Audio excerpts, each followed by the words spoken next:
વાત તો થઈ ગઈ. ભીમજી દાદા, તમારો ખૂબ ખૂબ આભાર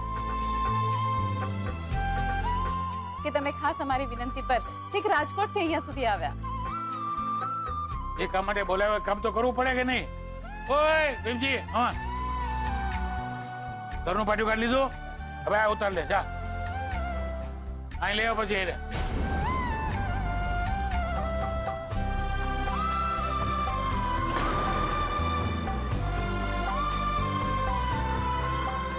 લ્યો ત્યારે. હા, જય માતાજી. અરે એમ કેમનું જય માતાજી થઈ જાય અદા? આ પાટિયું કઈ હું એમ નહીં લઈ જવા દઉં. એમ તમને બહુ વાલું છે આ પાટિયું? એ ભાઈ એક કામ કર, આ બાજુમાં જ રાઘવનું ઘર છે, ત્યાં જઈને પાટિયું માર્યા. આમ પણ તમે જાતનો વિરોધ કર્યો છે એટલે આ પાટિયું તમારે ઘરે લગાડતા બહુ વાર નહીં લાગે. બોલો, કરવું છે એવું? નાથબાનું પાટિયું મારી પાસે તૈયાર જ છે, લગાડી દઉં તમારે ઘરે? પણ અદા આ પણ ખોટું કહેવાય ને. એમ તો રાહુલ બેટા, આ ખોટું શબ્દ છે ને તારા મોટે શોભતો નથી. તું ને તારો બાપ જે ખોટું કરો છો ને કામ, એ બધી મને ખબર છે. એટલે હોશિયારી કર્યા વગર બને જરા નીકળો ત્યાંથી. નીકળો.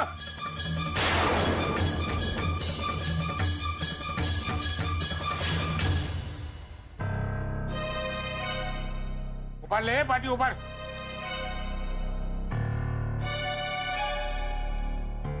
જય વાત.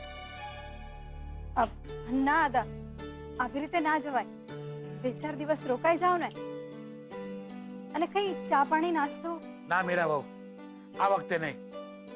અત્યારે મારે અહીંથી સીધું વાપી જવાનું છે, બહુ અગત્યનું કામ છે એટલે. તો માતાજીનો પ્રસાદ તો લેવો જ પડશે. હા હા, હું લાવું.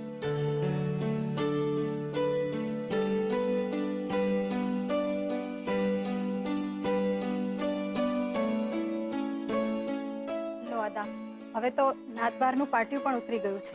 મીરા બહુ, પાટિયું કરતા મારી આંખમાં જે દીકરા દીકરી વચ્ચેના વહેમનો જે મોતિયો હતો ને, એ ઉતરી ગયો એમ કહો તમે. હા ચાલો બેન, જય માતાજી. 1 મિનિટ દાદા.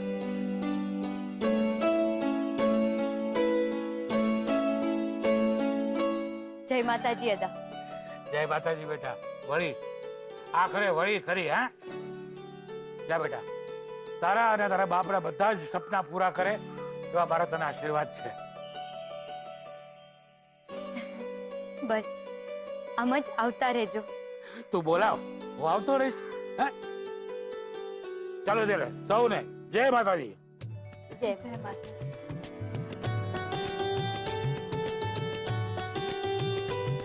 મને ખબર નથી પડતી કે તમારો કયા શબ્દોમાં આભાર માનો. તમારા હાથની ચા પીવડાવીને.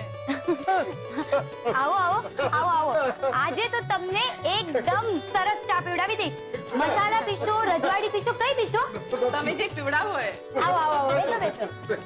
ગુલાબ, આવો બેસો. ચા મૂકી દેજે. હા ધીરજભાઈ, અરે આપણી વાત થઈ ને. રૂપેશ, હા હું તમને પછી ફોન કરું.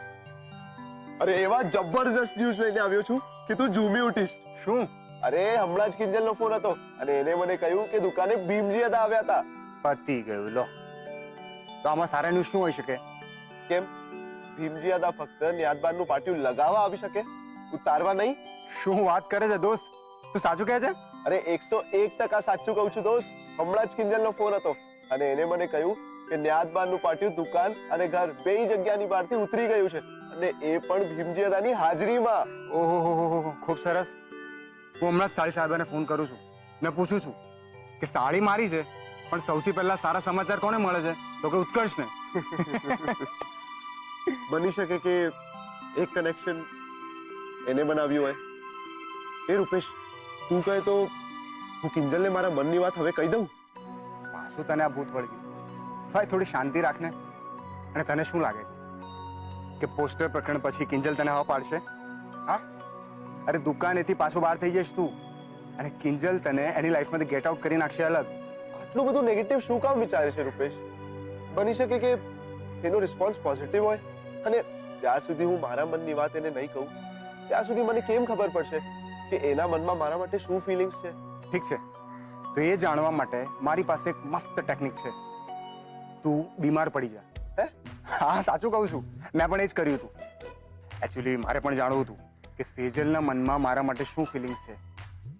અને જેવું સેજલને બીમારીની ખબર પડી ને, દોડતી આવી હતી મારા ઘરે. સતત 2 થી 3 દિવસ સુધી મારી સેવા ચાકરીમાં. બોલ, અરે મારી બાજુમાં 2-2 કલાક સુધી બેસી રહેવું, મારું ખાવાનું પીવાનું દવાનું બધું ધ્યાન રાખતી. એટલે મને પણ સમજાયું કે સેજલના મનમાં પણ મારા માટે ફિલિંગ્સ છે. એમ તો પછી 103 તાવ કેમ રહેશે?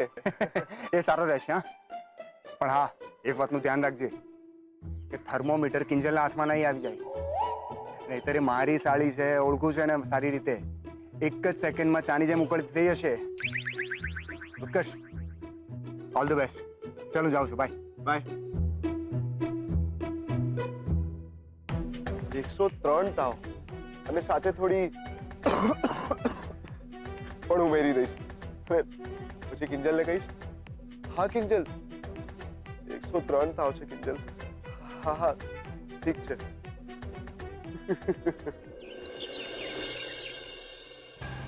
25,000 માં વેચાઈ ગયા ભીમજી હતા. અને ઓલી કિંજલડી દાનવીર કર્ણની ઓલાદ ના જોઈ હોય તો. ના ના, ઘરમાં હાલના કુસ્તી કરે અને સદાવ્રત ખોરવા નીકળી છે. હવે જવા દો ને બા. હું જવા દઉં? કેમનું જવા દઉં? ના ના, ચોખ્ખું પરખાવી દીધું ભીમજી અદાએ કે તમારા ઘરની બહાર નાદ બારનું પાટિયું લગાવડાવી દઈશ. કા વધારાના છીએ અમે. વાળા કરે બીજા અને ભોગવીએ અમે. અરે રાઘવ, વા તું હોવો જોઈતો તો તું. તો એટલે તમારા બધા સાથે હું બી એમાં પીસાઈ જાઉં એમ? અરે બા, આ નાત બારનું પાટિયું ગયું ને તો સારું થયું. એમ સમજો કે આપણી રાશિમાંથી ભીમજી અદા ટળ્યા. એ તો હર બીજા દિવસે ઓલી પેટી લઈને અહીંયા આવીને ધામા નાખી દેતા હતા. અને બા, કેમ બિચારો, હવે તો તમારે માથે નહીં ઓઢવું પડે. હે, એ તમ તારે મજા કરો ને, અહીંયા જલસા કરો. અને આમ હાથ પગ છૂટા કરવા હોય તો મોહનભાઈ ના ઘરે બી જજો. હે, મસ્ત મીરા ભાભી ના તો બદામ પિસ્તા વાળું દૂધ ગટકાવજો તમ તારે. અને ઈ ઓછું હોય તો ઓલી 3 સાપના ભારા છે ને એને વળતાવજો, એટલે તમારે કાળજે ઠંડક થાય. હે,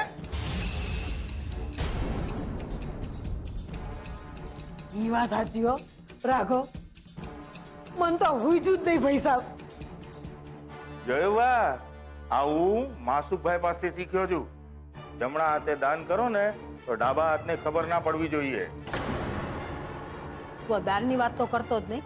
એની જ મોકાણ છે આ બધી. જો બા, આ રાગ દ્વેષ આ બધું આપણે અંદર રાખવાનું બા. મોઢા ઉપર તો મસ્ત હસતા રહેવાનું. અને કોઈ આવે તો એમ કહેવાનું, આવો આવો આવો, બેસો બેસો બેસો. હે, એટલે આપણે કરવાનું શું? હું કઈ સમજો નહીં પપ્પા. તારે સમજવાની જરૂર પણ નથી. મારી બા બધું સમજી ગઈ નહીં બા?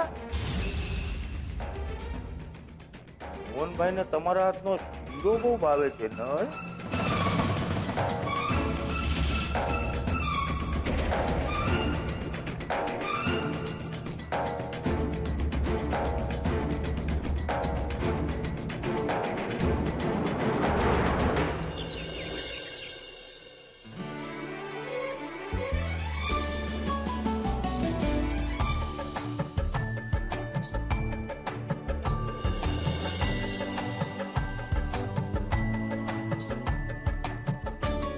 પપ્પા, આમ તો મારી સેલેરી 20,000 છે, પણ તમે જ્યારે હોસ્પિટલમાં હતા ને ત્યારે પપ્પાજીએ જે મદદ માટે પૈસા આપ્યા હતા એનો પહેલો હપ્તો ચૂકવી દીધો છે.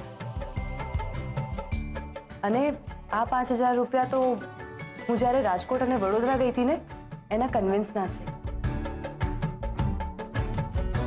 પપ્પા, મને આશીર્વાદ આપો. મારી ફર્સ્ટ સેલેરી. સરસ. મીરા, ભગવાન. હા હા, આમ પણ જ્યાં લક્ષ્મીજીની મહેર થઈ રહી છે ને એ માતાજીની કૃપા જ છે.